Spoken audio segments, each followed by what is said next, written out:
Thank you for being here. So in this part of the day, because the after lunch slot is always the one when you're most likely to want to go to sleep, we're going to have you talking to each other. So we have two questions. The first question we will discuss: what are the key things to include in the vision or purpose statement of your library research and information service? And I'd like you to focus on your Parliament's goals there for democracy in your country, and also to think about what MPs need from your service in order to do their work well. So think about the big issues in your organisation, and also think long term. The second question we will discuss is: what are the key strategies for your library research and information services?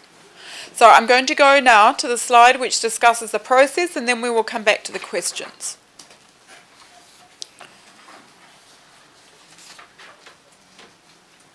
So I'm going to ask you to form into 8 groups of about 5 people. And I'd like the groups to be mixed up. Some of you come from with very large delegations from the same Parliament, and I'd like you not to be in the same group. However, there are some of you who find speaking in English a bit challenging, and if that is you, then feel free to stay with a person from your own Parliament, so you have somebody, at least one person you can speak to freely. And I would encourage you all to remember that there are people for whom English is quite a challenge, and to be inclusive, so maybe you need to speak slowly and clearly to make sure everyone can be involved in your discussion. So we have 2 rooms. There is this room, and there is another room just past down there. I'll take people over to the other room. So there are 2 spaces for us to talk in. So find a space for your group. There'll be 4 groups in this room and 4 groups in the other room. Make sure you all know each other and which Parliament you are from. And then discuss the first question. We will not have 30 minutes. We will have 20 minutes. And then we will change the group to the second question. And I'd like you to mix up and to talk with some other people so that you get to meet 2 different groups of people. And then we will discuss the second question for 20 minutes. And then we will come back into this room and all talk together. So, is there any questions of clarification about the process? Do you understand what? Have the question? Does everybody? Have you written down the questions? Actually, let's stay with process, and then we'll come back to questions. So, first thing, is the process clear? Does anyone have a question of clarification about the process? What I'm asking you to do. Do we need to divide them, or will they divide themselves? We get the questions, and then we. Okay, so I expect you just to form your groups and to get started. So we come back to the questions. You will need to write down the questions.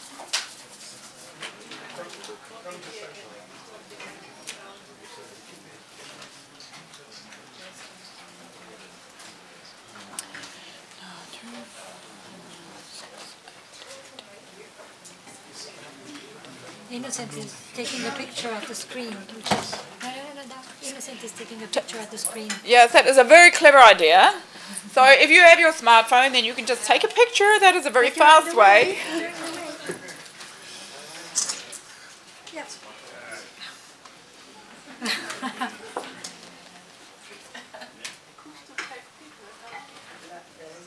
Okay, has everyone got the question written down?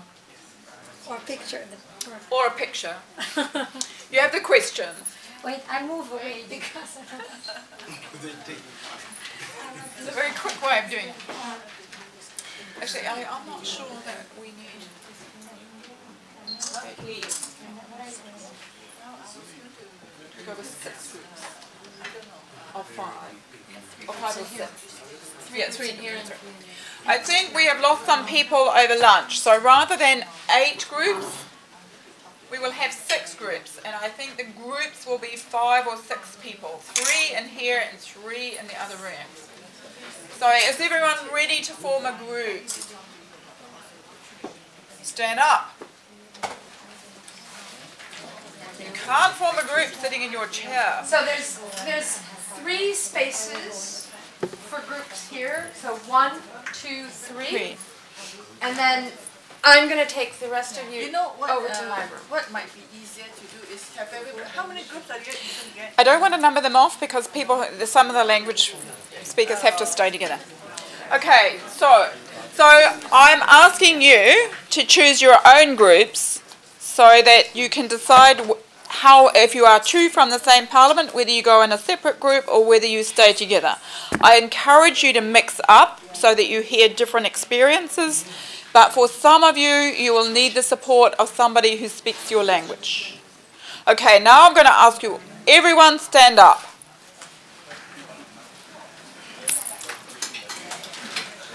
Now find a group, 5 or 6 people from different parliaments. But don't we fit all in this room? So you will need to move out of here. You maybe have to go out there so that you can have some space to form a group. If anyone wants to come with me. But don't we fit all in this room? So it's easier to have more space so you can talk more easily. Half of the people go with Ali.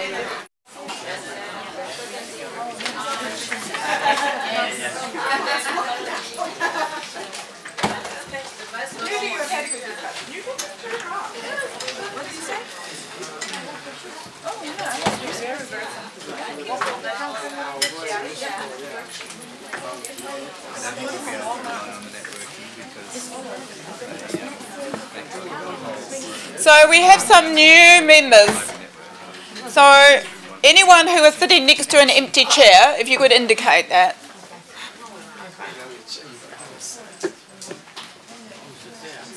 There was an empty chair down there.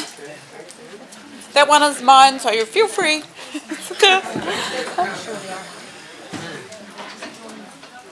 Okay. I don't know where have all the groups come back? Yeah. Yeah. So we have lost some people. Peter? Are they all back? As Chief Whip, can you report that everyone came back? Everyone is here. Okay.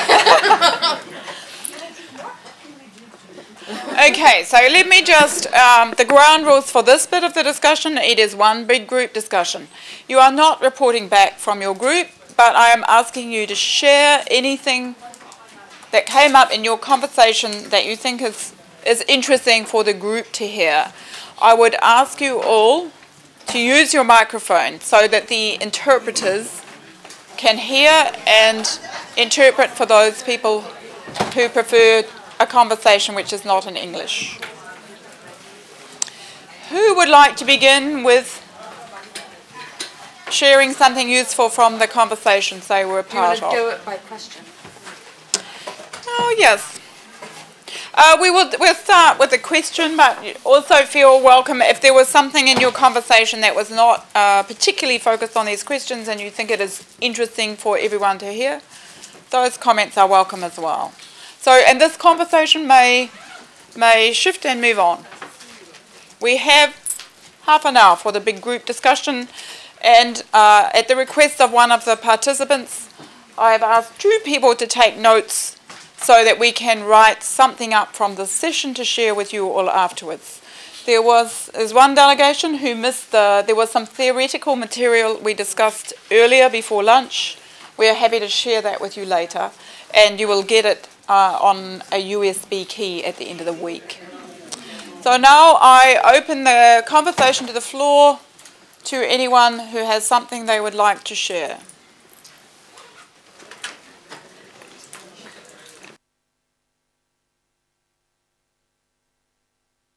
Like you are having very interesting conversations.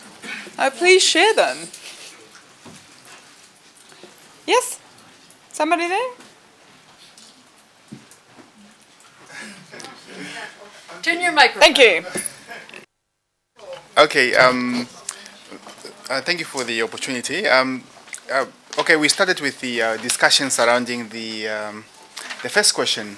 We talked about the vision, which is more of a broad spectrum of what you want to achieve. So this, what we looked at mostly, we look at the information and its quality. So we say that, the most important aspect is that is a format of information that we deliver to the MPs. Meaning that we are looking into delivering information in a format that they actually prefer.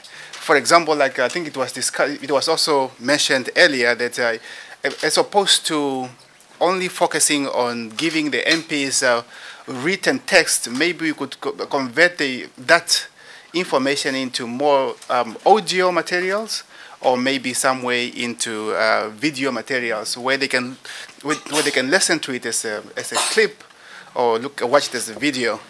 Now, about the information, we say that the information should really be transparent, because Parliament is looking at it's operating in an environment of transparency. And also, we also say that it should be accountable. We should look at the accountability of Parliament.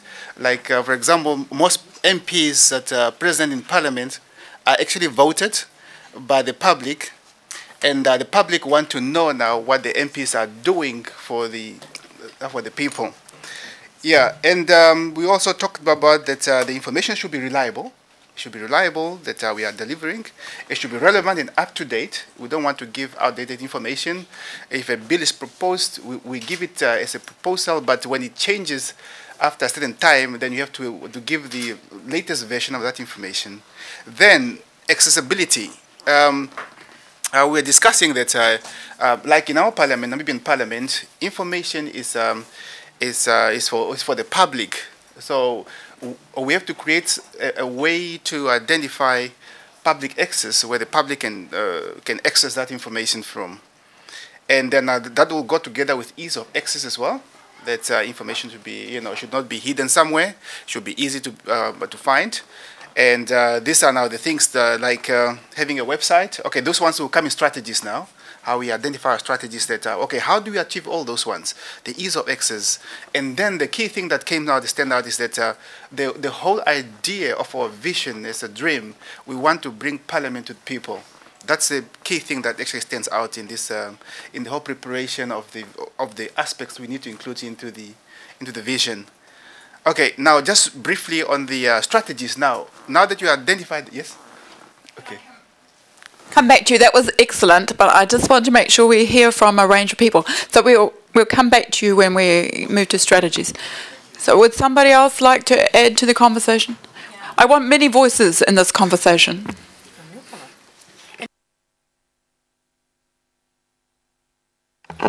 Yeah, my name is Mohamed Nyaksi, Director of Research, Parliament of Ghana. Yeah, we came in very late, just at the tail end of the discussion, and to find the topic very, very interesting. Now we came and met the first question, and I joined a group which we are just here. Now we noticed that to come out with a vision of a research and library, you definitely have to know the vision and aspiration of your parliament. Otherwise, you cannot do that in a vacuum. So an approach we are advising is that you approach it from a client perspective. In other words, what is your parliament expecting of the research and library? And what they expect from research and library will also depend on the aspiration of that parliament. And therefore, the starting point is to maybe conduct a client survey to measure the expectation of your parliament of the research and library, so that you can then respond effectively with the strategies that we are coming out with. Because some of the strategies, you may notice that at the end of the day, if the aspiration of the parliament is different, you may be working, aside of the vision of your parliament. So that is key to us, and that is what we captured here. Thank you.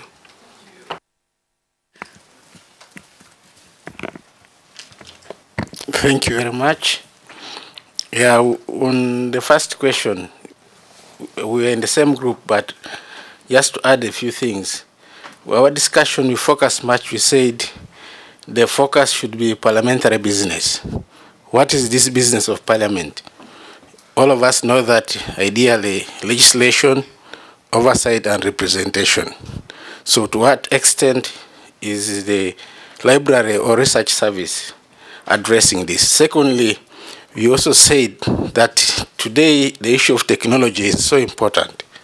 So the elements of technology, how do we use technology to provide our services to foster parliamentary business? Then lastly, last but not least, the issues of analysis and the technical advice. So research comes with a lot of analysis with a view to facilitate debate, with a view to help generate alternative policies, with a view to see what options are available, and finally with a view to facilitate consensus. Parliamentary debates are about generating consensus or finally taking a decision through a vote. So to what extent does the service, library or research service, help facilitate these issues? Thank you. This is lovely stuff. You had some very good discussion. Someone else who wishes to share? Okay. The back there. Our group was not also very different from the other groups, but for us, we first gave an example. We said we wanted to be a model or very excellent, but we asked ourselves, how can we be a model or excel? What things do we need? Then we said we have to be innovative. We said we have to be customer-driven. We have to be responsive to the clients. Then we said we have to be accessible, and also looked at time as timeliness as one of those issues we had to look at. And that's where we stopped before we went on to the strategies. So you had brought up the idea of innovation, which we haven't heard so far. So, but the responsiveness, the customer-driven, timeliness, I think that was discussed very widely. Anyone else talking about innovation? New ways of doing things? I guess the conversation about technology is also about new ways of doing things and exploiting technology to help the work of your parliament. Anyone else who has things they wish to contribute to the conversation? Yeah, you and then here. Okay, I think in our group, one other thing that we talked about is the issue of neutrality. As information providers, you agree with me that in our different parliaments we have different political groupings, and so as information providers we must not be biased towards one particular grouping, because that may affect, these other issues that have been outlined in our provision of information. So it's very important to remain neutral. Thank you. Someone along here.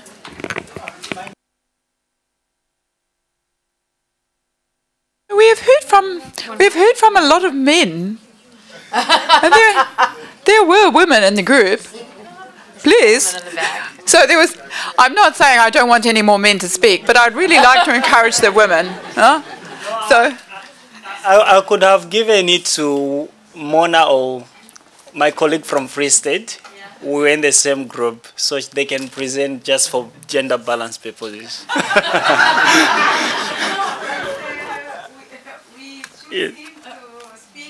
Okay. Okay, good. Okay, as a group, this is what we have settled on. Under the vision and the purpose was to identify, collect, and provide credible information for members of parliament and relevant stakeholders. That is the vision. And then under strategy, one was prioritization. The second strategy was to provide information in a simplified way. The third was to provide information on a timelessness. And the fourth was budgetary provision. And that's where it ended. Few strategies, that's one vision. Thank you. That was nice. I think there was some. There was somebody else back there. What? Yes. Yeah. Yes. Speak. Okay, thank you. To address the issue of key issues to be included in the vision, my colleagues have actually spoken towards to the key issues. Mine is on the sovereignty of the people. The sovereignty of the people. So, as a parliament which represents the people, we needed to include the issue of that connectivity. Does the library connect to the people? And secondly, feedback.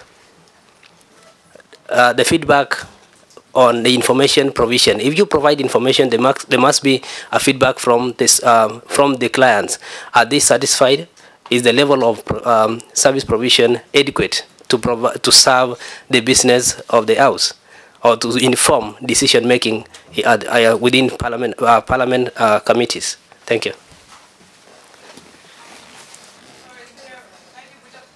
Last comment on the first question about vision and purpose before we move to strategy. Anyone else want to speak about vision? Yes. Thank you. This is just to add to my colleague, what my colleague said, John, over there, to say that at the top of our interest was also the fact that we believe that in order to achieve democracy, it's important that debates and discussions in Parliament are informed by relevant information, so that as a library and research service, we become the place to go to in terms of informing the members before they can embark on their discussions. Thank you. I'm just so delighted at the conversations that went on, because this seems to me we have really shifted our conversation to being about how we support our parliaments to do what our parliaments are supposed to do for the people of our countries.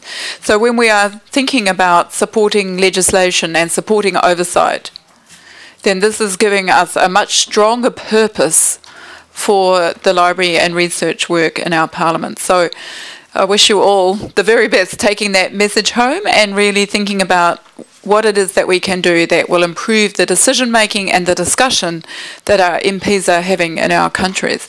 So now let us move to the second question, the one about key strategies. So some of you have already told us a bit about strategy.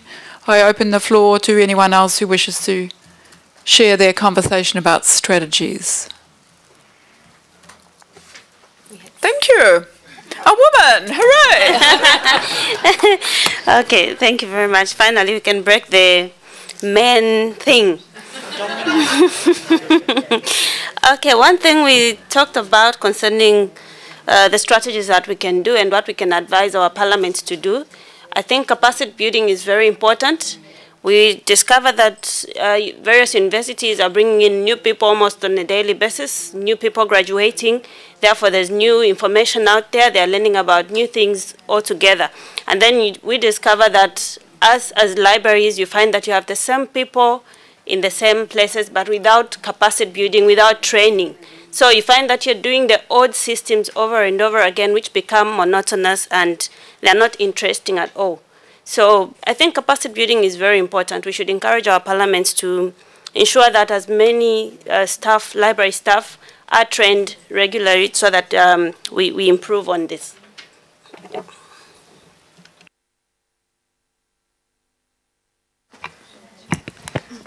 Thank you very much.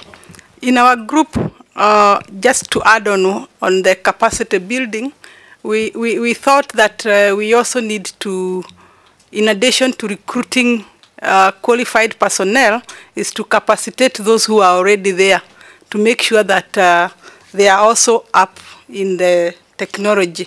And then in addition, we also discussed about digitization of information. If we have to achieve this accurate, timely, unbiased information, that we need to actually digitize the information, and also upping our games in current awareness. This is a matter that came up very strongly in our group, that we need to digitize, to do current awareness in a manner that is reaching more members of parliament, so that we are able to make them well informed, to legislate, to represent, and oversight, and undertake all the other roles and functions as contained in their respective mandates. In addition to that, as another strategy, is the infrastructure. We need to have the correct infrastructure that can help us achieve that timeliness in delivery of information to our members. Thank you very much. Yeah, in addition to what others have said, we also talked about networking and collaboration with other organizations. We realized that no library, no research information is an island. You can't have everything in one place. What you don't have, you can get it from another library which you collaborate with. Also networking, maybe networking with other organizations. In addition to that, we also talked about capacity building. We said capacity building should not only be for the staff, even the users should get the capacity to use the information that is availed to them. Thank you.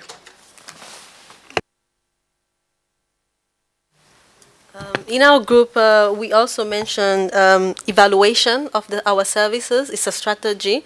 Sometimes we are so desperate to get our clients to use our services that we change to ensure that to keep them interested. But it's very important to evaluate our services, and that can be done by communicating with our users and ask them for constant feedback, so that we can improve, or we can even change our services to make sure that we are basically meeting the needs of our clients. That was one of the issues that was raised in my group. Thank you. Thank you. And we also talked about marketing. That there's the need to make ourselves and our libraries and research centers visible. We can be doing so much, but if our users don't know what we are doing, what we can do for them, we'll just be in our small corners doing whatever, and our work would be in vain. But we should, as much as possible, make ourselves and our work visible for them to know what we have and what we can do, how we can help them. When it comes to ICT, we are thinking of ease of access, really to make it possible that staff members as well as MPs can easily access it without being frustrated, which adds on to training again, continuous training. And again, to standardize standards, to lay down standards so that we can do the same thing and also talk the same thing. And when it comes to standards, we can also think about policies, implement policies, ICT policies, and so on, so that really we can be founded. And then we also think of involving management so that management can buy into what we are doing. And as much as possible, like I have done right now, you bring in your managers and the directors so that they can come and understand what you have been explaining to them for years. They may understand it in a discussion group like this one. Thank you.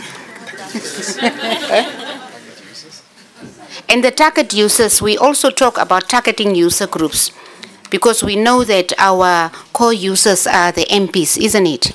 The main core users are the MPs, so we still need to not to lose focus on them. However, then we should still make time to focus on other groups like researchers, definitely, then students, learners, and These days in Namibia, we are also targeting traditional leaders and church pastors.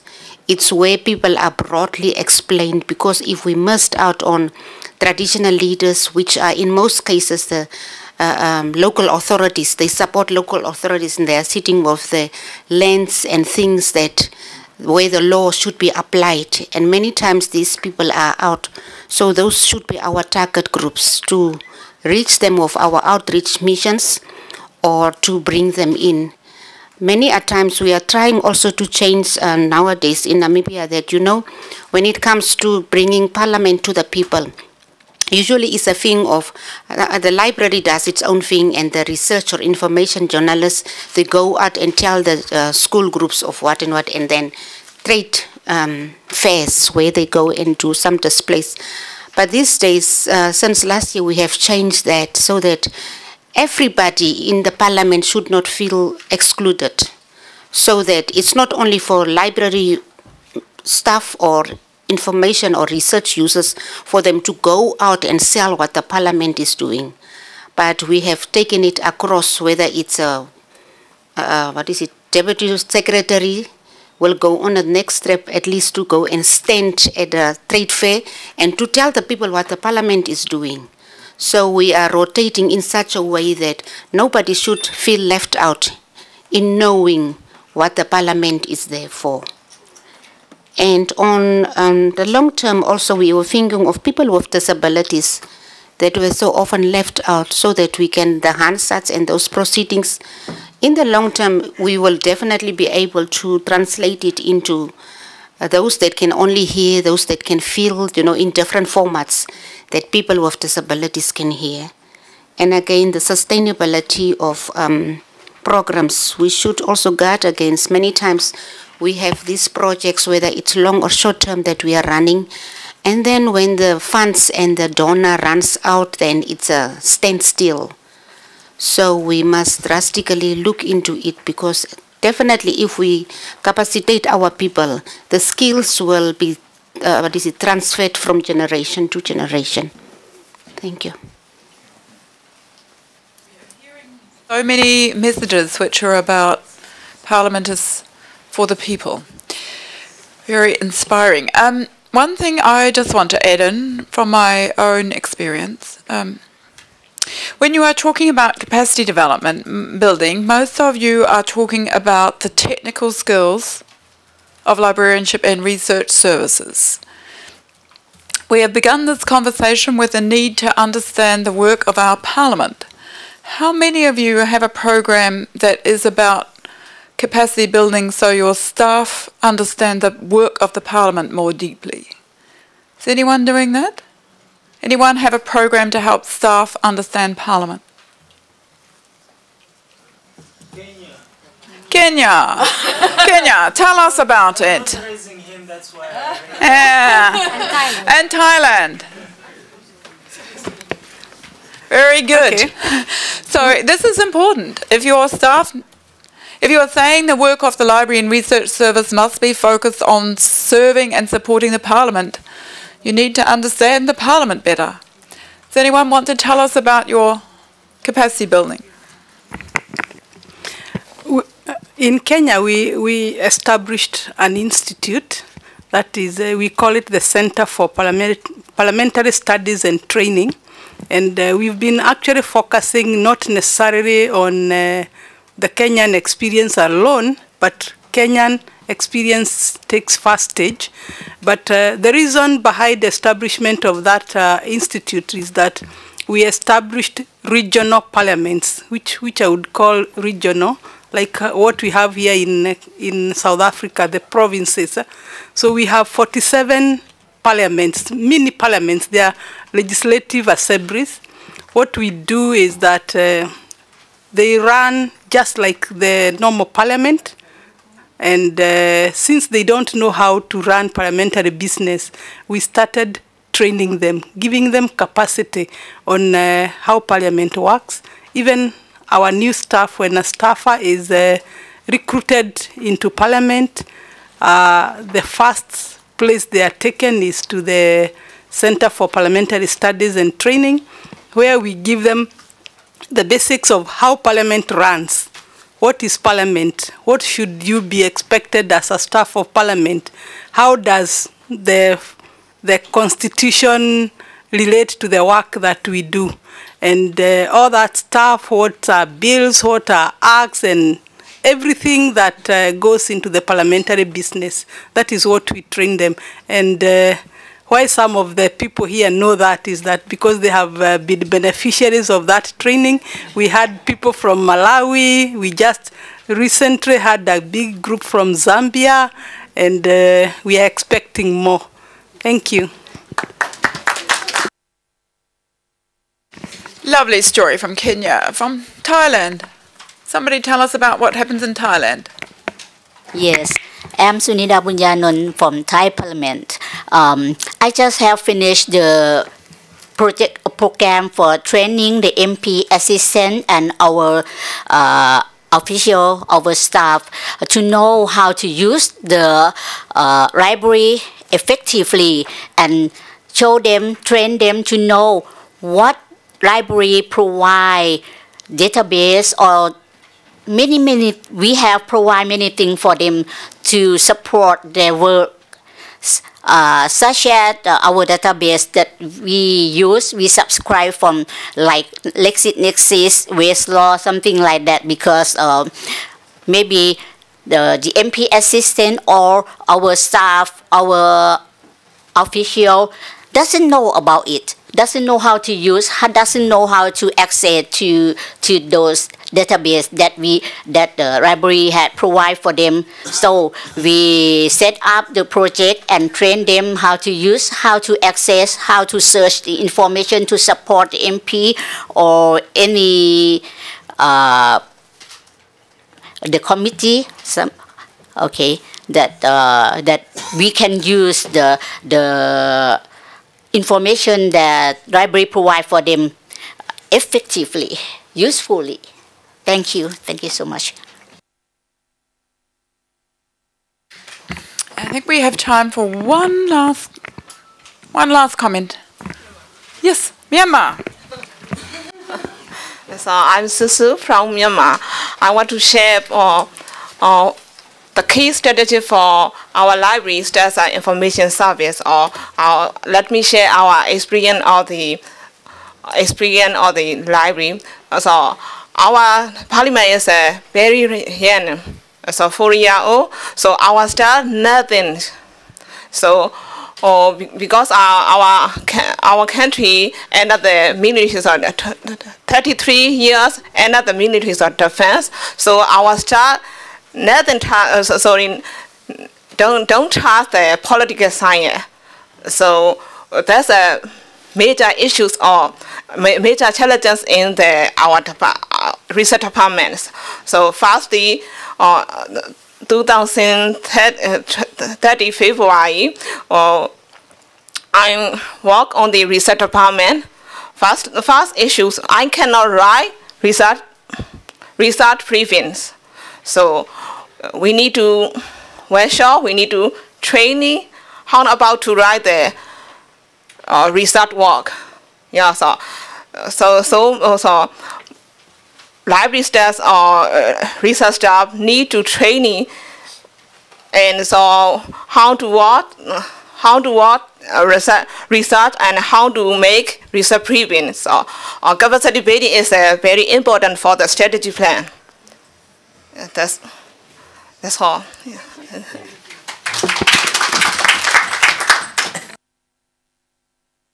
This was telling me there was one more. Last one. Thank you very much. Just on a comment on about two things. One is capacity building. Quite often, when we are planning capacity building, we tend to plan only training.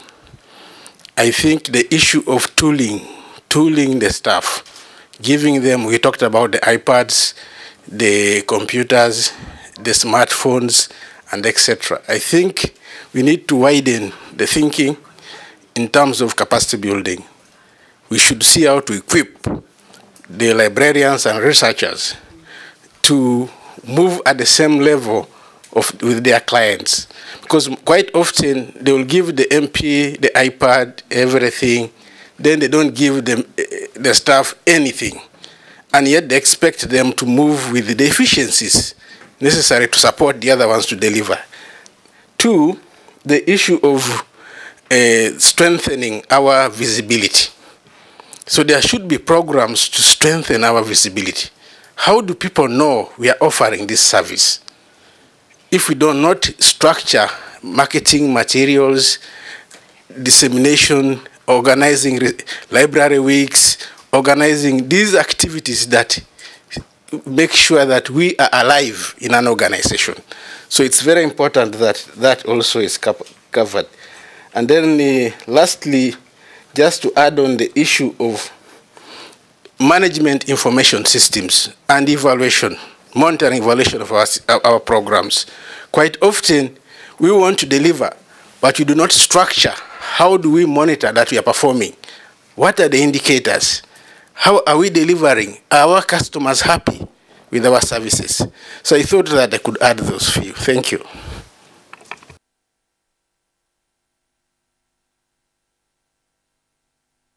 What excellent interventions. I want to just make one other point. So you were saying too often when we think of capacity building, we only think of training. And I think this is very true. Training brings new knowledge. But how do we apply that new knowledge? How do we make it practical? How do we bring it back to our workplace? And so, and particularly in the work we've been doing in Myanmar, we have had a lot of focus on the job learning. So this includes piloting some new services, trying new roles, encouraging people to try different things, to take new responsibilities. So it's all very well to go to a training course, but the training course doesn't make any difference to your parliament unless you put it into practice.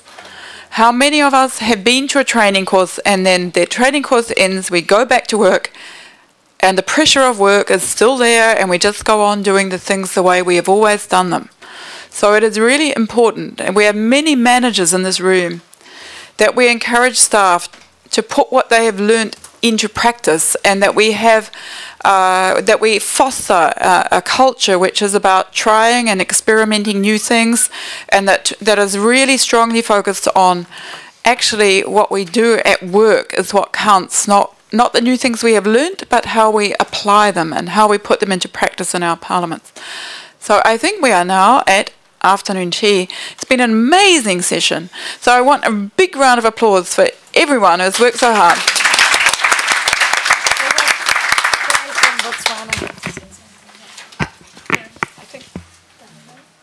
So I think there was one person we missed. Do you want to add? Thank you, ma'am. No, I was just saying, I just made an observation that one of the most key important things we should look at is the information literacy.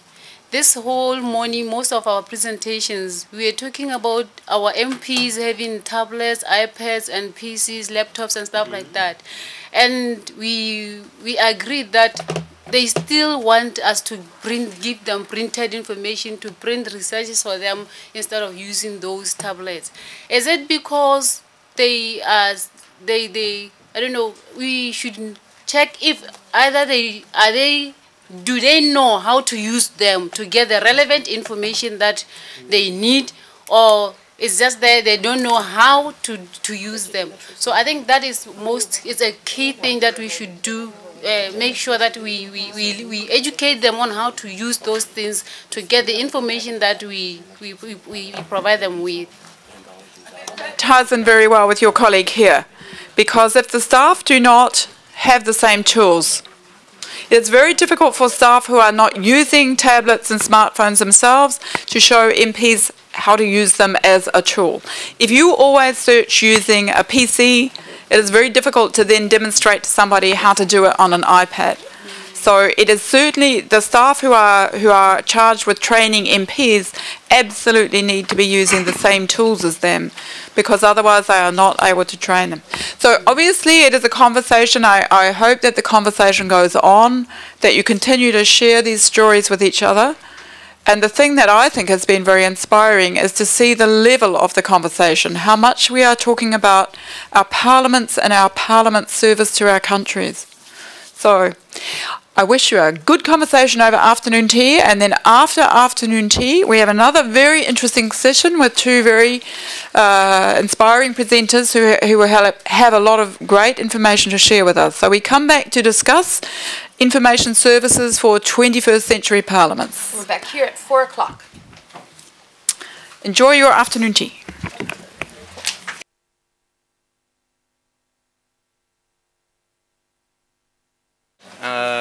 Oh, something's happened to the quote's gone. I'm trying to figure out, is this this one?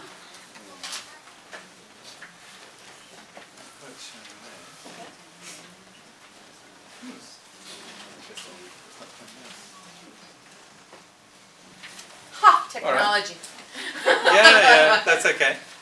I'll read you out a quote because it's one of my favourite in the context of working with libraries and the chaos of information that we deal with every day. It's from Douglas Hofstadter, who wrote a book, Gödel, Escher and Bach, about the working of the human mind and all of its strange permutations. We learn more about the human mind every day, and part of what we in libraries do is that process of organising information. And the human brain is a wonderful specialised organism for doing that. And the quote from Douglas Hofstadter is, "It turns out that an eerie type of chaos can lurk just behind a facade of order. Yet deep inside the chaos lurks an even eerier type of order."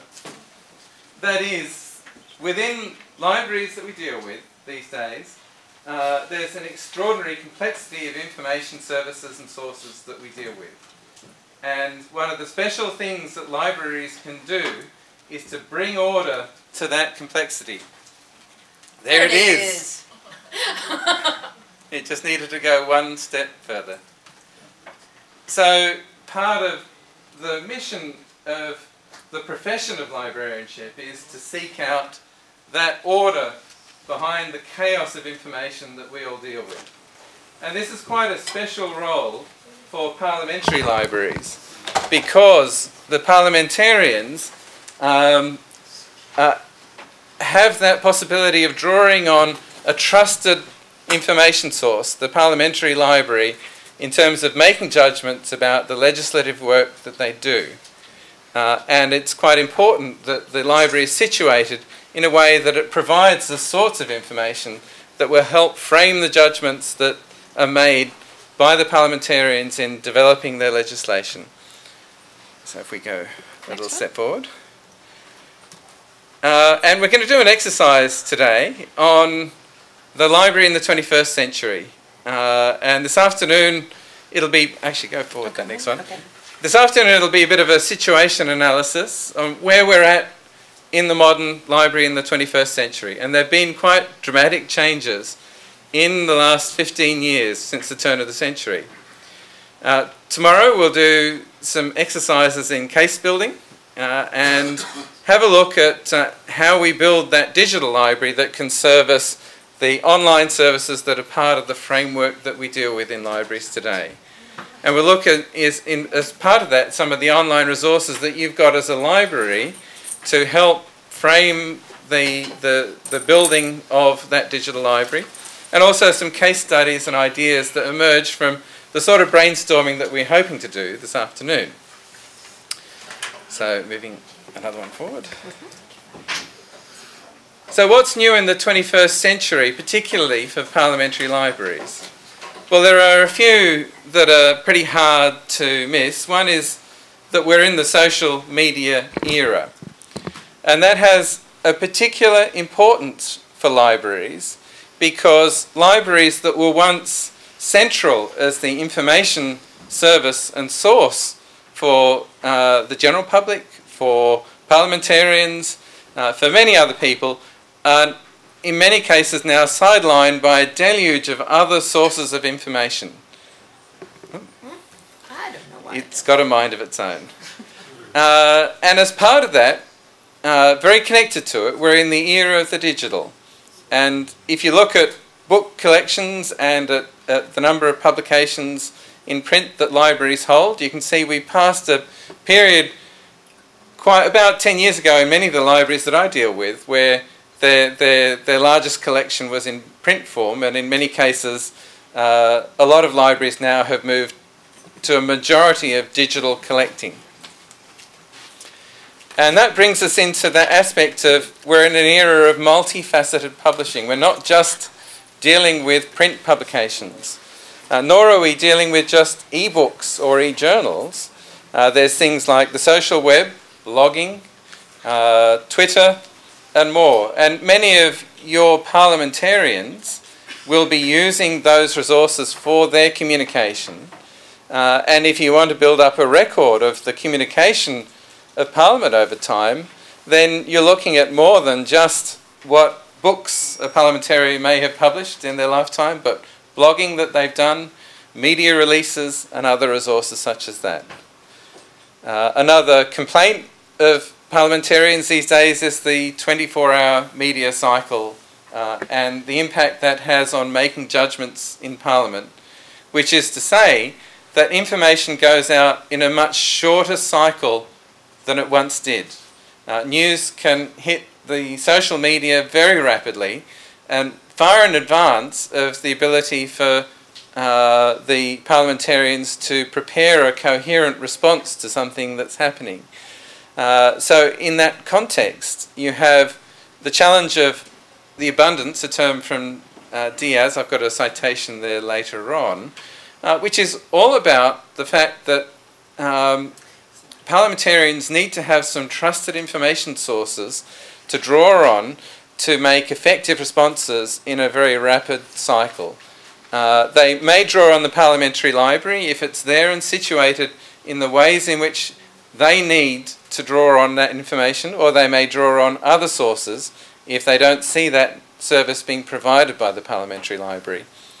And that whole aspect of multifaceted publishing, of the social media, of different forms of digital information, mean that there's quite a different challenge for operating the library.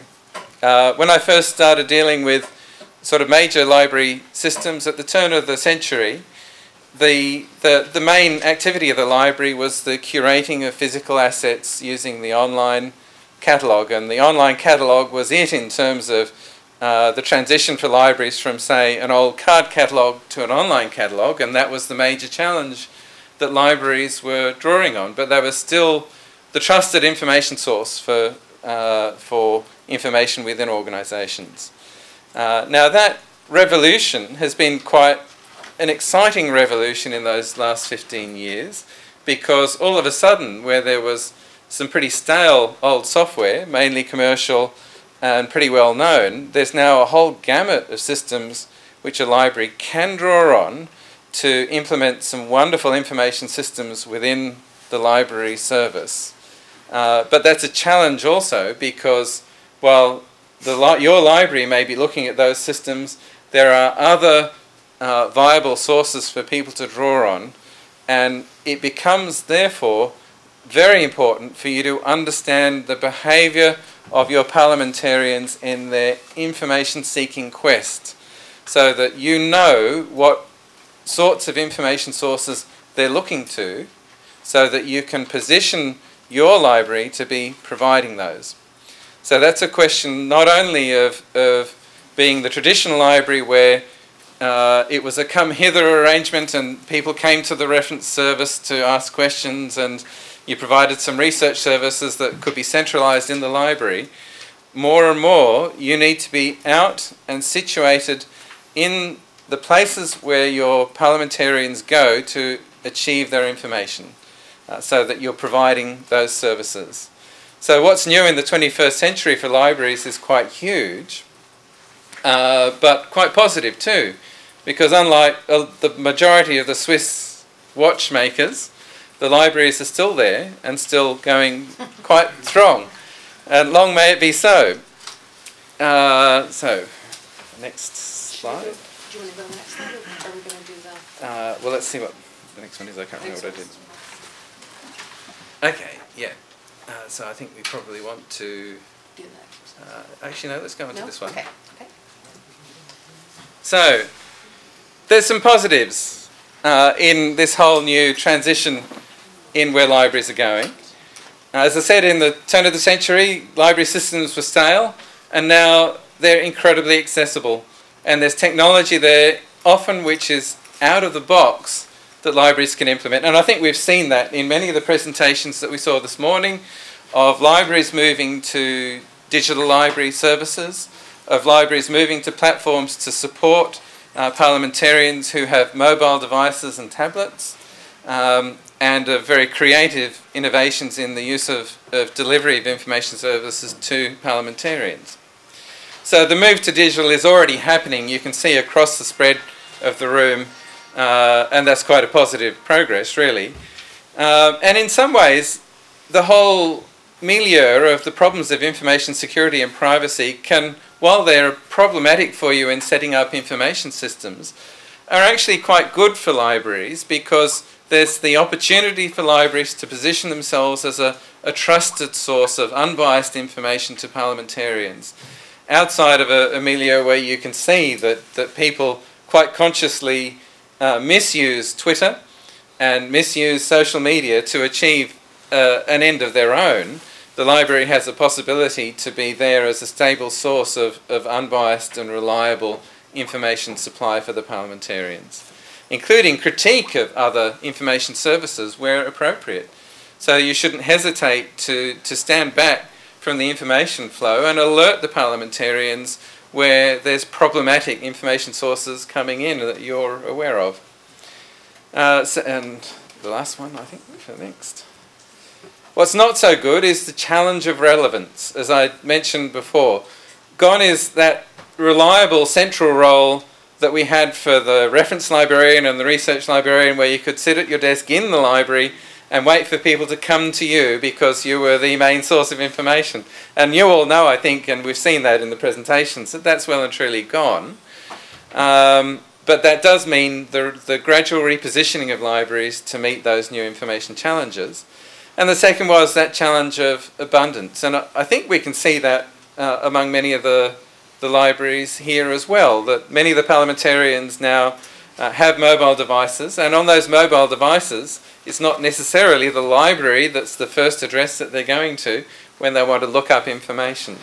But you might want to hope that is, or you might want to position yourself so that the channels of information, the most positive channel for information to meet what they need to know, is coming from the library. So in that context, in the context where pretty much everything is overturned, but we haven't gone the way of the Swiss watchmakers, we've got an exercise coming up for you now, which Ellie's going to introduce. Okay.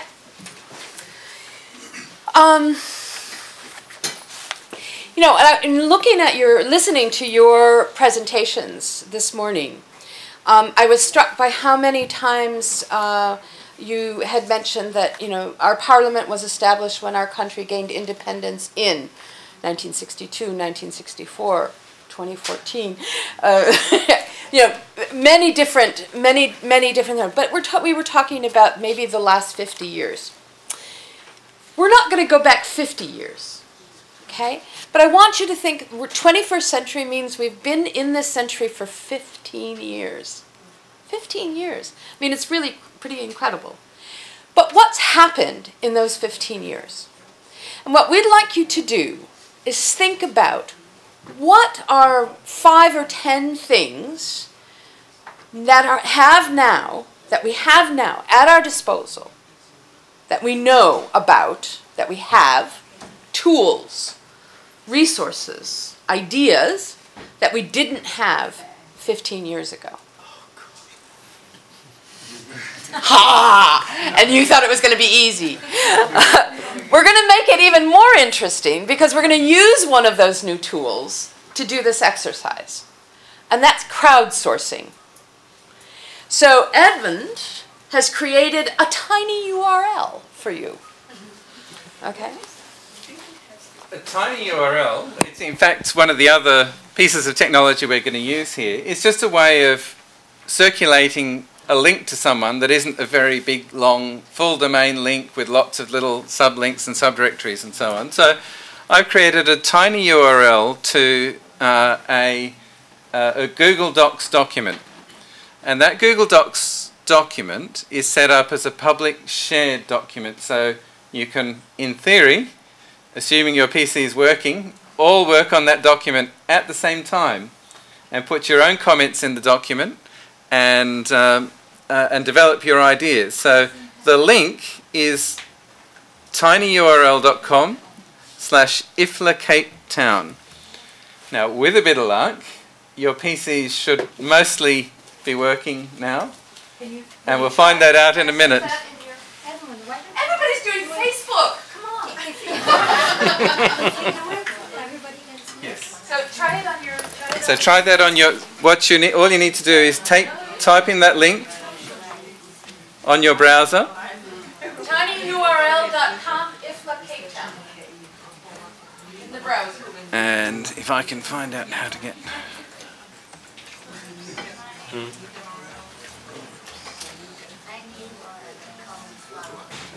Find out where the mouse is. No, really, everybody's doing Facebook.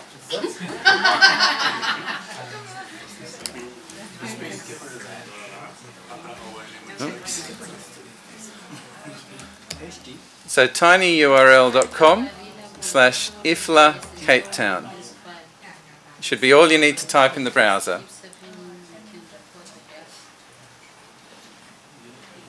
And if the web is working for us, it should come up to a Word document, a Word style document. This is called Google Docs. Google Docs is a public Word style editor that you can access from a web browser anywhere. We have one working. We have one working? Yes?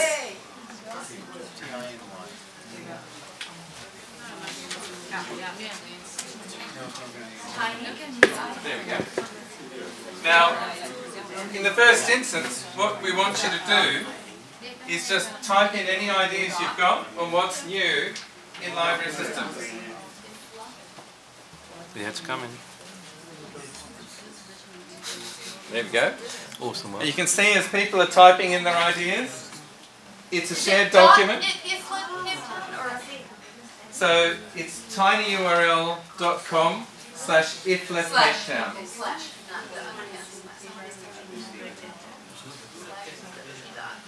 Yeah, you can see people typing.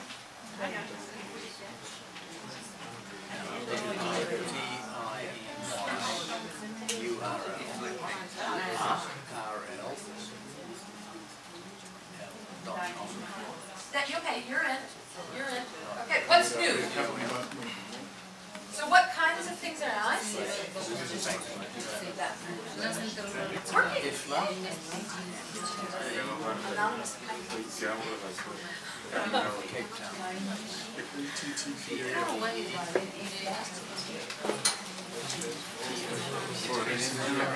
Let me write down that word.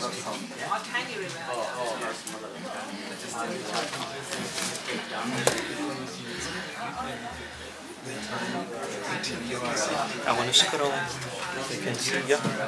It's Google Docs. Yeah.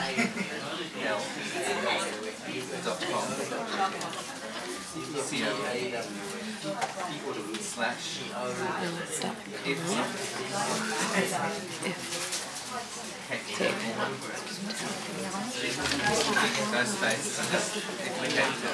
No space. No space after the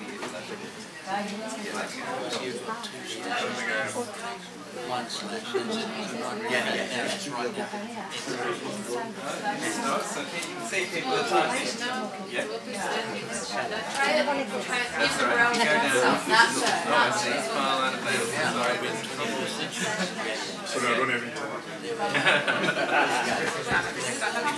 That was not good. And without the Here, maybe we've got too many people using it at once. Normally you would have quite a... Yeah?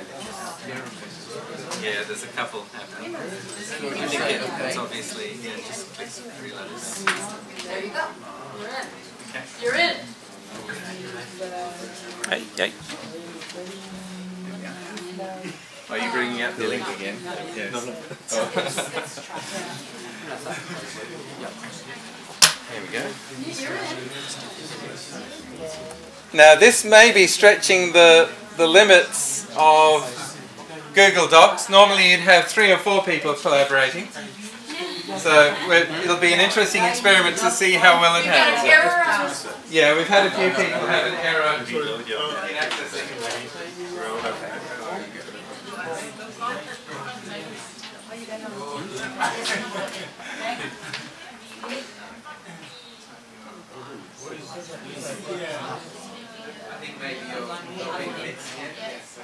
Oh, you know what? This is on your own. Because I know that it should be working on the ones that are loaded. Yeah. So as people are typing, it's coming up here. It's adding it all together on one document. So this is an online document in Google. And as everybody looks at the document, and as they type in it, it adds them all together. And these are the people who are typing. Here, and it appears in the document. Life is awesome. What you do is you See, I'm here all with the information Wow. people and put it on this one document. Really? 15 years ago there were no parliaments? One piece of paper on the board, and everybody's writing on it. I know we're going to do it. Proud of you guys. We're in. Good.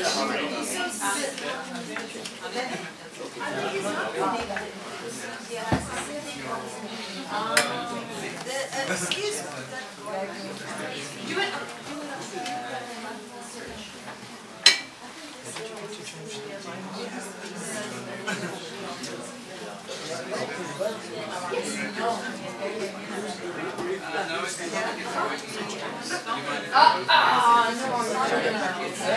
No, that's the right. That's you're in the right place. Wow, this is really popular. The name of the person comes up at the side. See that? So it says that there's so many people. See the green one?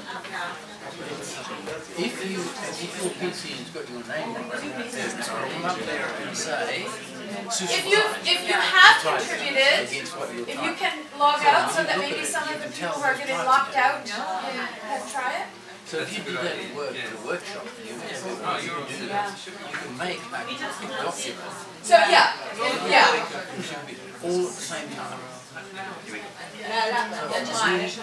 Keep on doing try again. People are logging off. Get everybody's ideas and add them in by hand.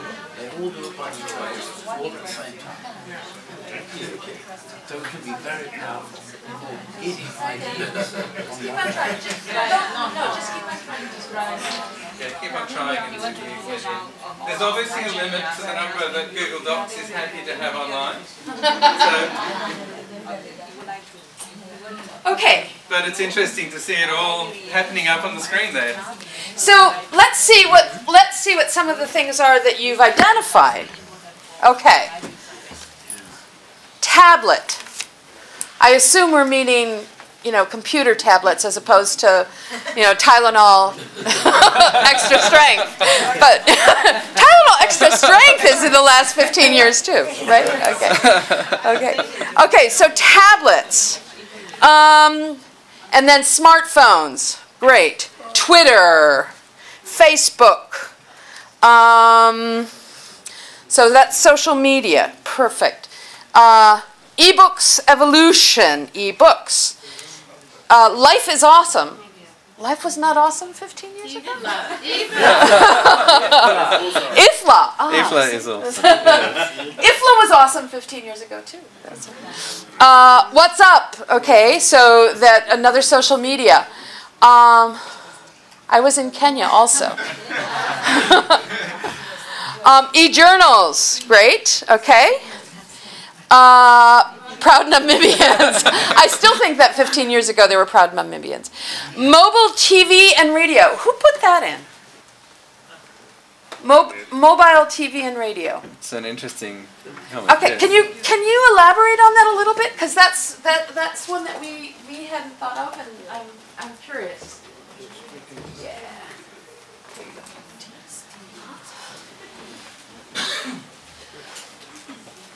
When you mean mobile TV and radio. Mobile TV and radio is TV or radio on internet. Okay, so streaming. Streaming. Yes, okay. yes, so streaming. Right. Okay, web on streaming. streaming. Okay. Great. Good. Where did I go? eCloud. Okay, so the cloud storage, expansive storage. Advanced technology. Who put that? Can you tell us a little bit of what you had in mind when you said advanced technology? You need to turn on.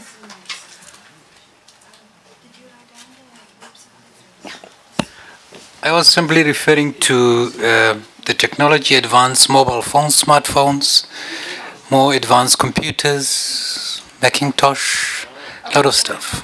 Okay, so some of the things that we've already done. Yeah. Okay, good. No electric. Okay, so electronic record management systems. Was the no significant in that? No, I think they meant that 15 years ago there was not, I see, and whereas now there is, right? Well, there were electronic record management systems. There were, yeah. Can you turn Sky, yes. Okay.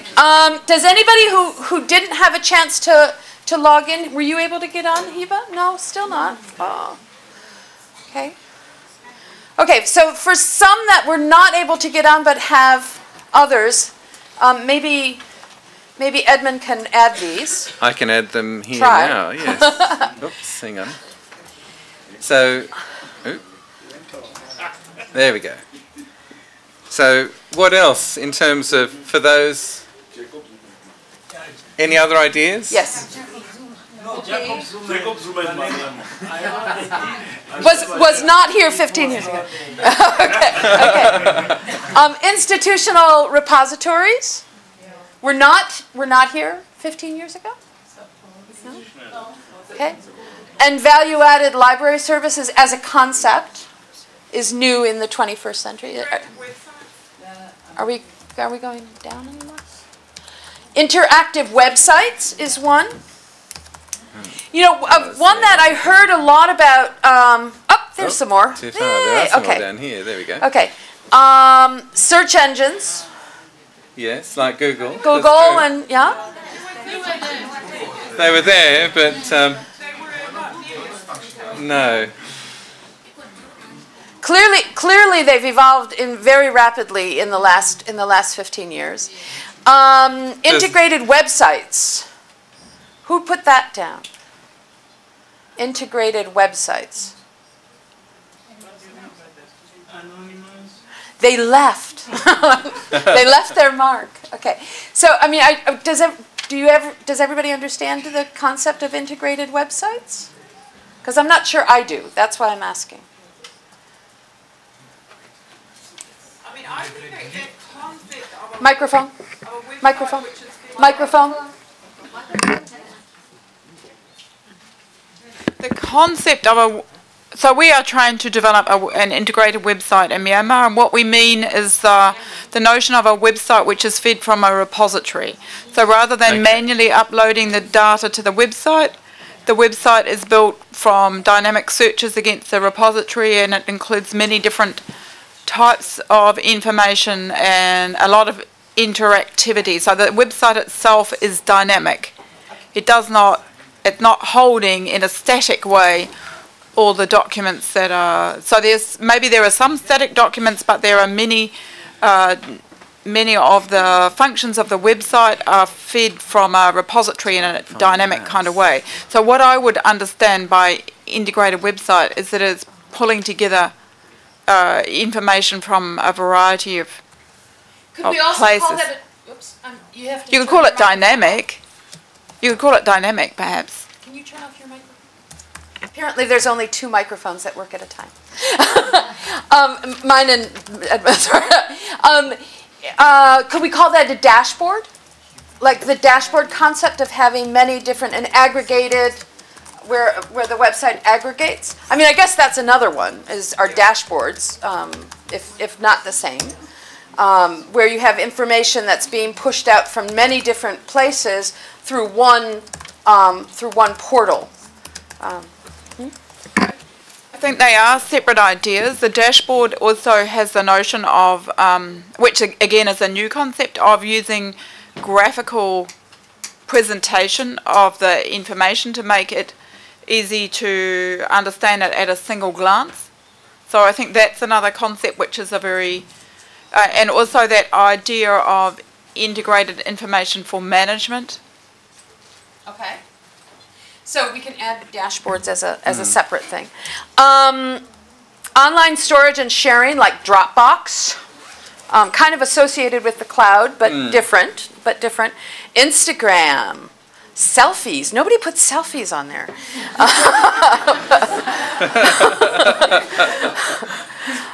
E-learning.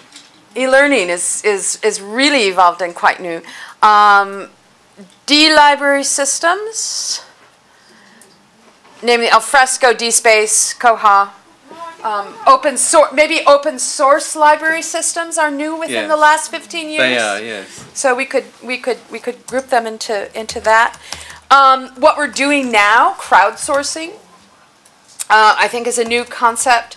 What Edmund alluded to in his, not alluded to, but mentioned in his introduction, the 24-hour news cycle everywhere now. I think every country has its 24-hour news that is coming out. YouTube, I think, social media. Yammer. How many of you have heard of Yammer now? Yammer? No. I know. Isn't it crazy? My organization that I just left, they're using Yammer as the new social media tool for intra-organization communication. And it's like, really? Vine. Vine is another one. Then what about GPS and GIS tools? GPS locational tools. Ross and I were talking yesterday about package delivery in Myanmar, that they do it by calling your cell phone and identifying your GPS location and saying, don't move, our delivery person will be there in 20 minutes, do not move from your location. And you stand there with your cell phone and that's how they know where you are. I think, it's crazy, but it works. GPS was around 15 years ago, but it's ubiquitous and used on to be on, yeah, it might have been around 15 years ago, but to be in your hand and in your pocket and used as a tool for information delivery or package delivery. I'll show you tomorrow some examples of the integration of GPS positioning and GIS for libraries, and the positioning of documents by region can be very valuable. Yeah. Now there's a second question, and let's move to this second question. And again, if you can try and log on, if you've logged off, if you log back on to the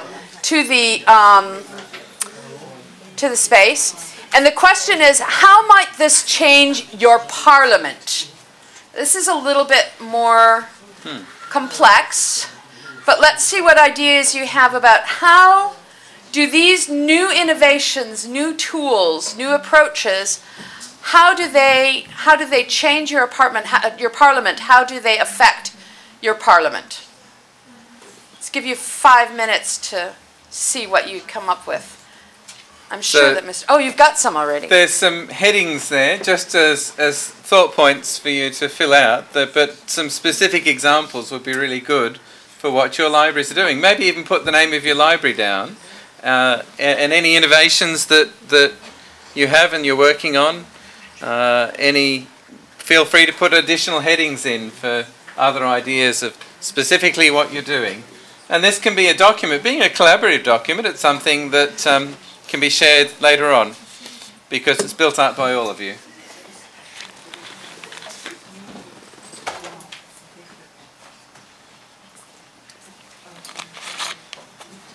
Do you want to see if you can get Egypt on? Because they've been trying to get on it. Okay, yeah, some of them are just not. Oh, because... Yeah, there's a couple of PCs that just aren't connected. Okay. Okay. You're logged in, but you can't edit? You want to try?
chip in and add other comments later on. It doesn't have to all be done now. And we can share some of the outcomes of that tomorrow as well. This is a public link. So Google Docs is one of the many sharing and collaborative tools that are available on the web. It's a popular one because it scales up so widely and you don't need anything special in the browser to use it. And you can use it as a collaborative tool so that normally with 3 or 4 people you can get online and be making comments and sharing the development of a document interactively. It's quite a different way to develop a document. You can use that, for instance, as a tool within your library for building up a strategy, for getting comments from people about a document and for seeing it evolve progressively. You can see even on screen how the document builds up and how several people can be working at the same time on the one document. So let's, yeah, Sorry, go ahead. go on. Let's look at some of the answers that have been put in. Of how these changes of the 21st century, how these innovations, how these new tools of the 21st century have changed your parliament. The first one is media briefs were sent to the speakers and the House leadership. Okay, so that's a new service that's been made possible. The example, the TV White Space project. Whose is that? That's my one. Ah! That's being implemented in Kenya, and it's a new technology that uses the TV broadcast spectrum to allow wide area Wi-Fi. And it's being used more and more in the US, situated in libraries because there's often public libraries and other institutions like libraries that have good sort of physical infrastructure. And it can provide to a wide area Wi-Fi type facilities at a very low cost.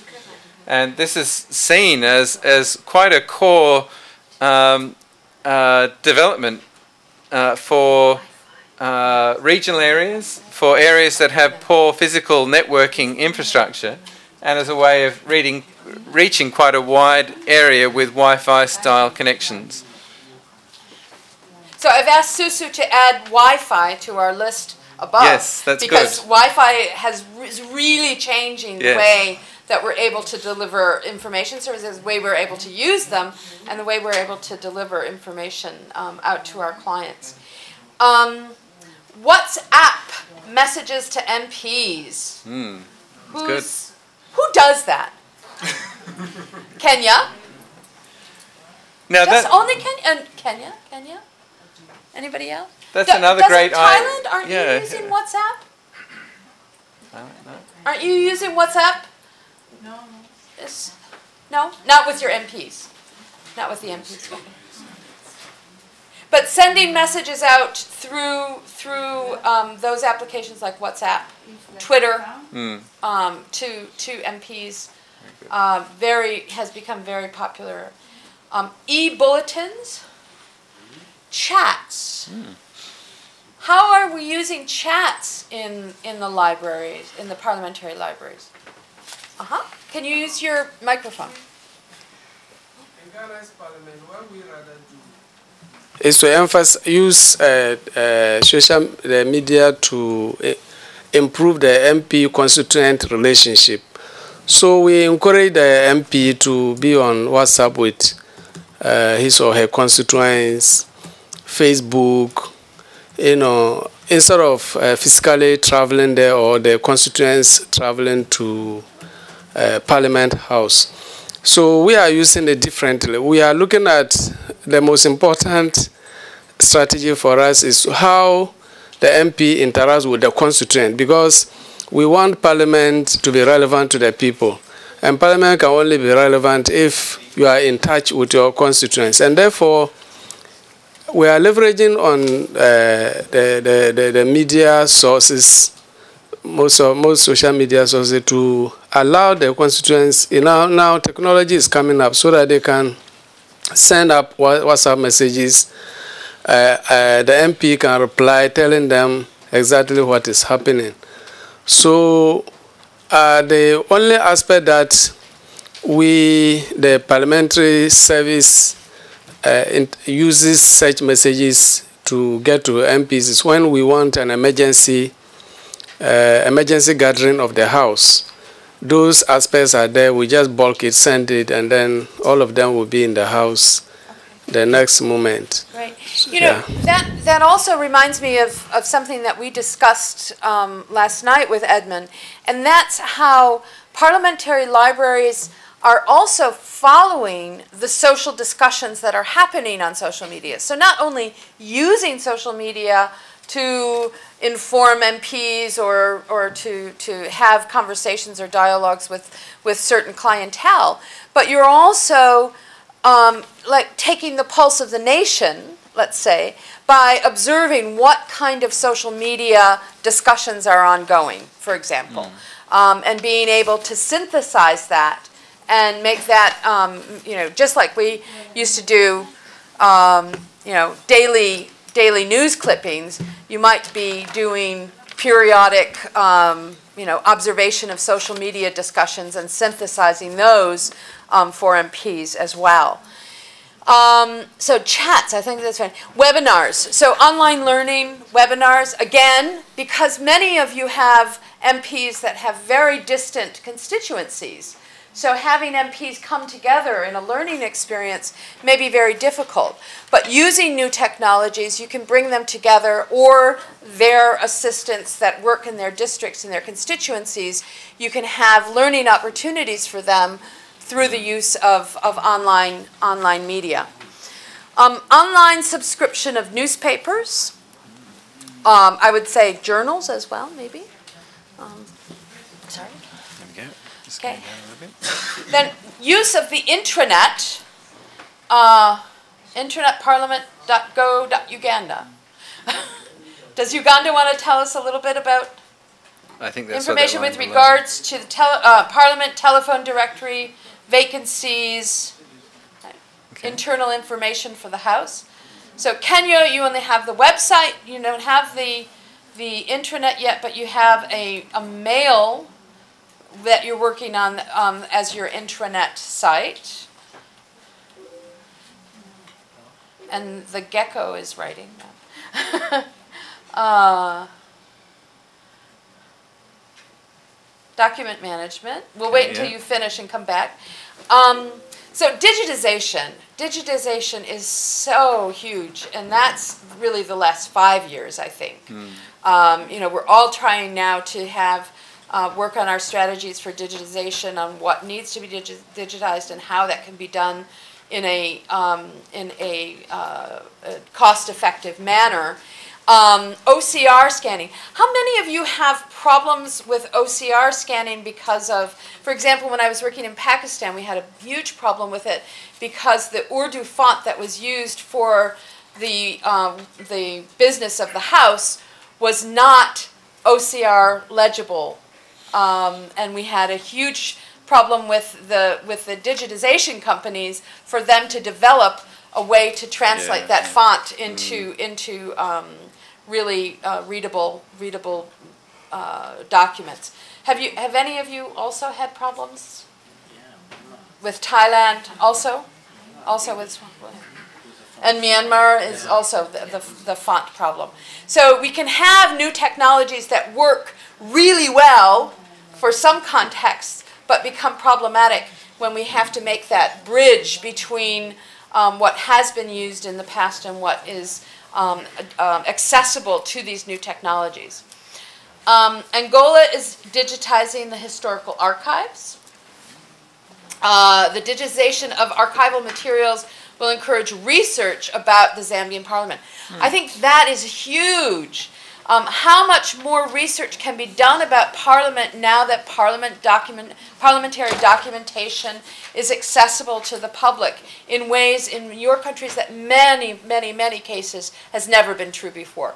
And that is really important for the understanding of Parliament, but also for the development of Parliament, because the more people understand the behavior of Parliament and the role of Parliament, the more that can feed into the institutional evolution that is inevitable. Should we go back up? Document management systems, okay. And then the digital library and repository for parliamentary publications.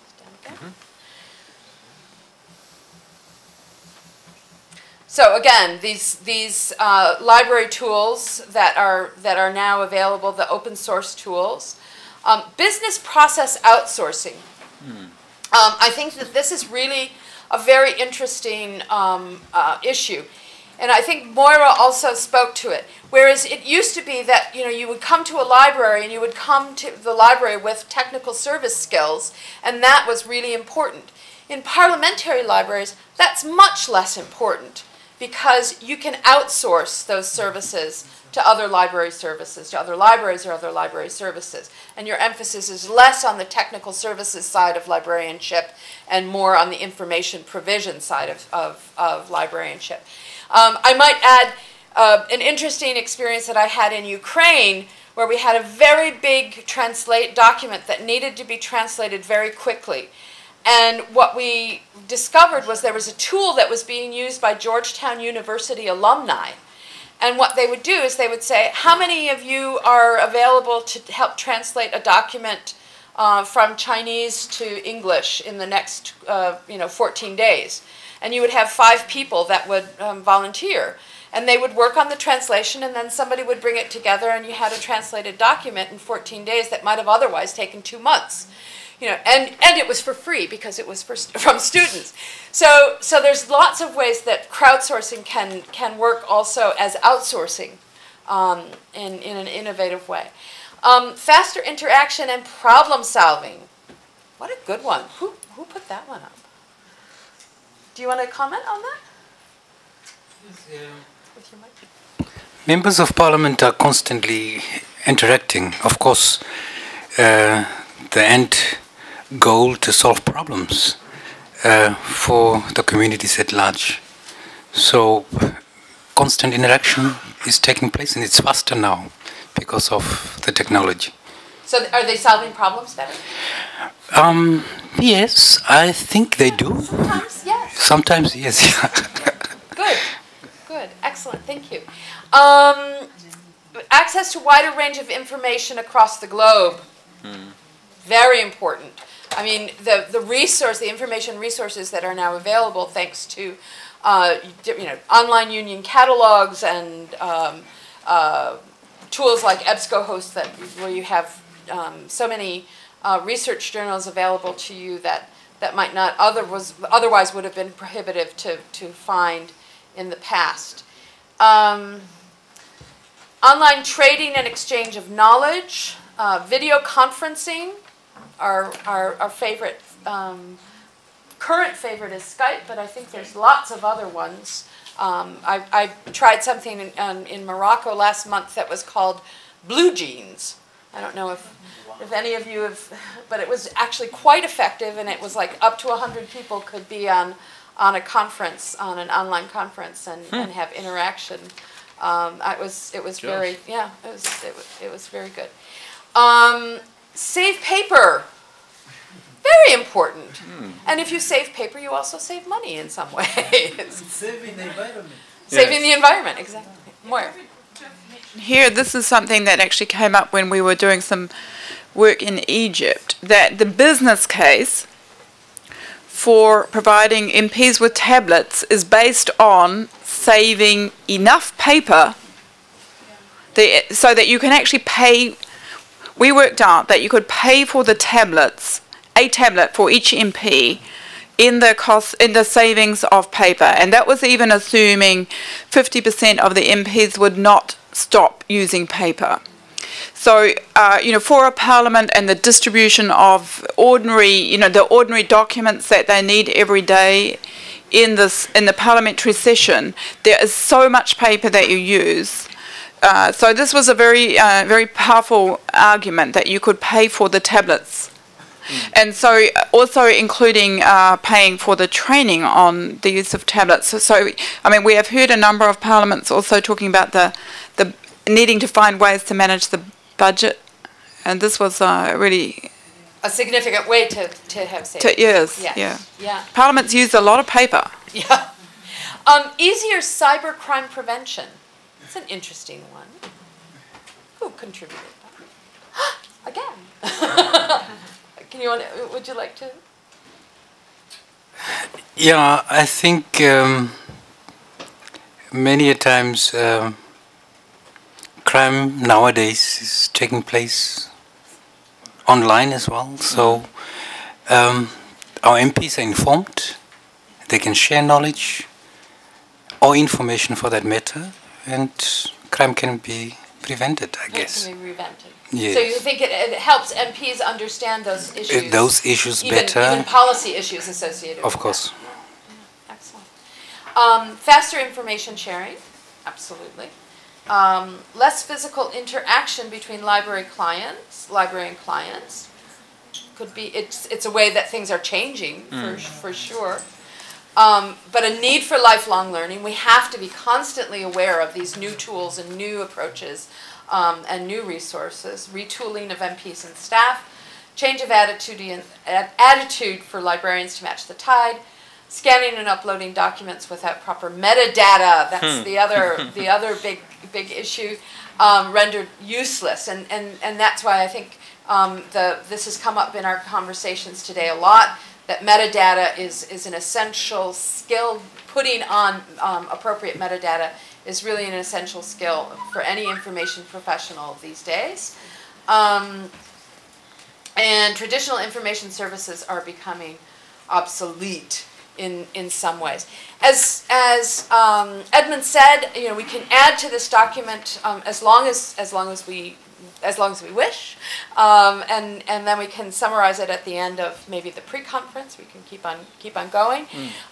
Some of the other things that I observed in conversations with you today is this issue of transparency, that you have an increased transparency due to many of these tools, and so that yes, it helps the public better understand the Parliament. It helps the Parliament be a better public outreach provider. And then the other is regional cooperation. I think it's easier to work across parliaments within a region or within an association like the CPA or the IPU, having some of the new tools of the 21st century available for you. It allows you to be where your clients are. Using all of these new social media tools, YouTube, radio, and interacting with MPs and others by Facebook. Okay, so I think these are some of the summary issues that we can identify now, and I'm going to hand it back over to Edmund to have a couple more comments. Yeah, sure. But thank you all for your active participation. Thank you. Yes.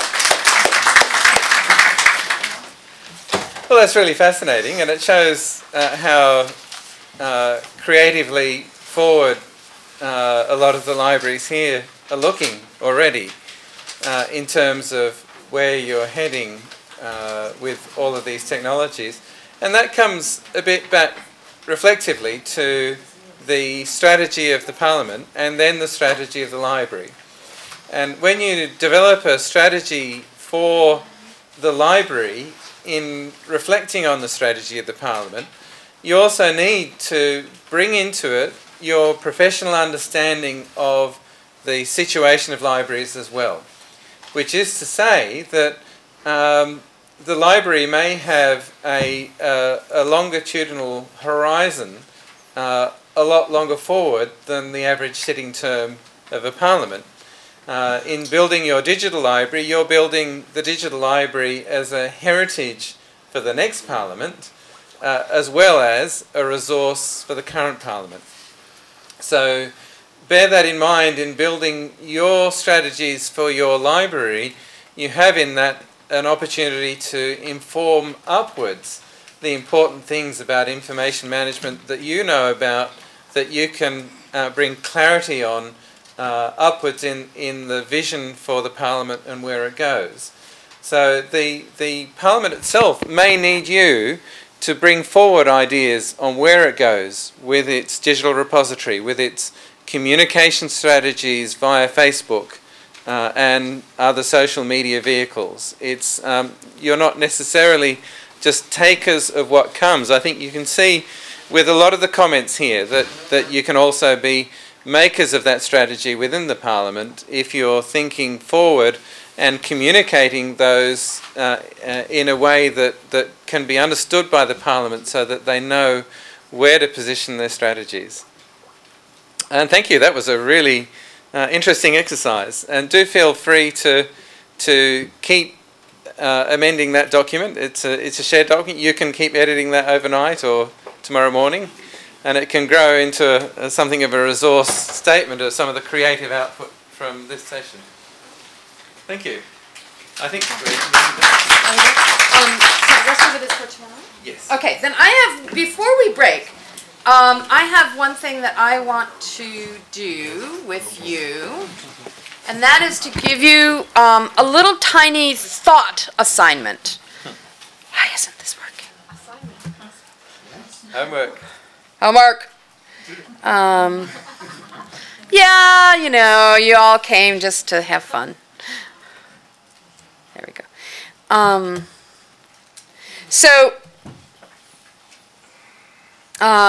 There we go. Okay. You know, I think we need to warm up a little bit. So I decided that we have this fictional parliament of Sunnyland, okay? And Sunnyland, well, let's say it has 130 members. It's a hybrid system, sort of a president and PM and cabinet and all of that. It's unicameral parliament, mixed electoral system, 4-year term, all the things that are so important in your parliament that you know, that you need to know, right? But we're really going to not pay attention to that particular parliament. We're going to pay attention to, those are elephants, because we're in Africa. That's all that is. We're going to think about the elements that need to be considered when we're doing their strategic planning. And these are not extensive or exclusive. There are others, but these are just some that I thought that you might want to think about if you are strategically planning for your own parliament or if you were strategically planning for Sunnyland Parliament. Tomorrow morning, we're going to ask you to come back with some of your ideas on prioritization of what is important for your strategy. Okay?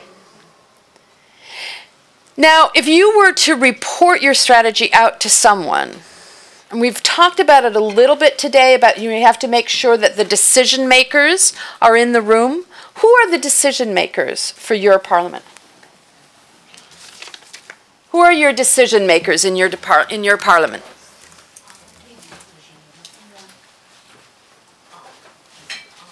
Do you have any decision makers? Okay.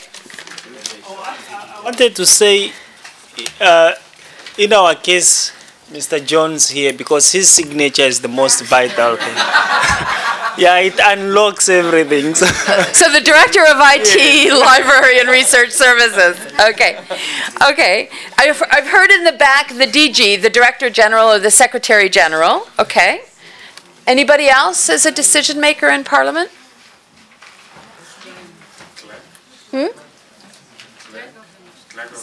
The clerk, or okay, so the clerk, the speaker. Oh, you think that he or she might actually make some decision? So the speaker, the DG, the clerk, the director of the unit. Anybody else? Do any of you have library committees? Do you have chairs of library committees? Yes, yeah. So have the library committee, and he can decide. Sorry. Our country, Myanmar, have the library committee and other library committees, also and other Union Assembly. So our library is another office of the Union Assemblies, and so committee is So I mean the committees and DGs have a same level as power. Okay, so there might be an administration committee or a library committee, and so the members of that committee or the chair of that committee, often it's a deputy speaker or a high level official, but so that also can be making a decision making body. Do any of you have to deal with executive agencies that make decisions for Parliament? Like Ministry of Finance or the cabinet minister who decides on the budget of Parliament? I've been in places where that's been the case, but if that's not the case for you, I applaud you and I congratulate you because it's terrible when it is. So good, okay. So what I'd like you to do is think about these different elements of your strategic plan and different things of your strategic plan. And tomorrow morning we're going to start out with a little exercise that looks at some of these elements. Okay.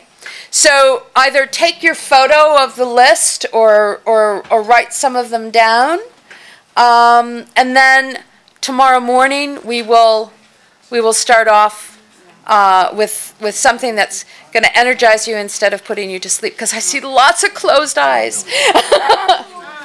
Okay? So Albert, is Albert here? No? Okay. No? Okay. So I think we're going to close this session for now. And Raisa, do you want to say? Well, yes, I just say a few words to thank everybody, the trainers. I think it was a very interesting day, and I think looking at everybody, I think I'm not the only one that appreciated the day. I'll see you tomorrow morning. We will start at 9 sharp. And we're always sharp. And well, thank you very much to everybody for this wonderful day. Yes, have a great evening and see you tomorrow. Thank you.